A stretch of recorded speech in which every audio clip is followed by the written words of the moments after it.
Galing din sa Iligan City at ganun din umikot dito sa may kinausap din dito sa Cagayan de Oro at tayo ngayon magkakaharap.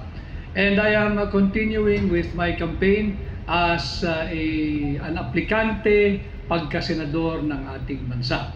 At mahalaga para sa isang katulad ko, hindi kandidato kundi Pilipino, abogado at maisog na nakikilala ng bawat mamamayang Pilipino yung mga nag-a-apply sa iba't ibang posisyon sa gobyerno. Senador, kongresista, governor, mayor, city mayor, municipal mayor, all the way hanggang sa mga konsihal ng bayan.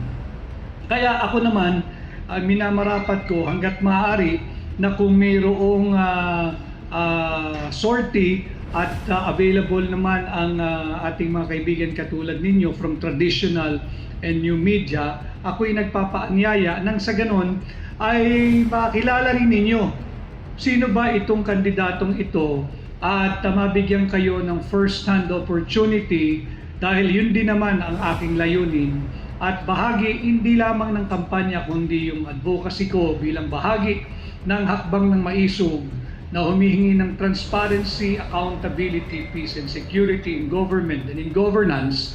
I think it's but proper for me to walk our talk and this early submit to that advocacies of transparency, accountability, peace and security by presenting myself voluntarily to you, our friends from the traditional and new media, and so that you'll be given a first-hand to weigh, to measure, to critic, to assess the fitness, not just me, but of all others who are similarly situated, like me, who is your applicant for senator. You have all the right to know about the program, the person, the character of anybody who is seeking to be elected as Senator of the Republic of the Philippines. Why? Again, apart from the advocacy of Hakbang ng Maisog, it is because we must all come into a fundamental understanding of how important this midterm election is. Not just for you, not just for me, but for the collective future of our country, especially for the Filipino youth and the Filipinos that are yet to come. We must all understand what is at stake for the country this midterm election. And I dare say that our country is facing in the wrong direction. And when you are faced in the wrong direction, do not expect to reach your proper destination. But we still have time. We still have time. This is the midterm. We still have 3 years to correct and put in the right direction our country where it should be headed. At kaya ako ay humaharap sa mga katulad ninyo na mga veterano media practitioner nang sa ganun ay lubusan ninyo kung makilala. Nagpapasukat, nagpapatimbang, nagpapakritiko, nagpapakilala, nagpapakilatis.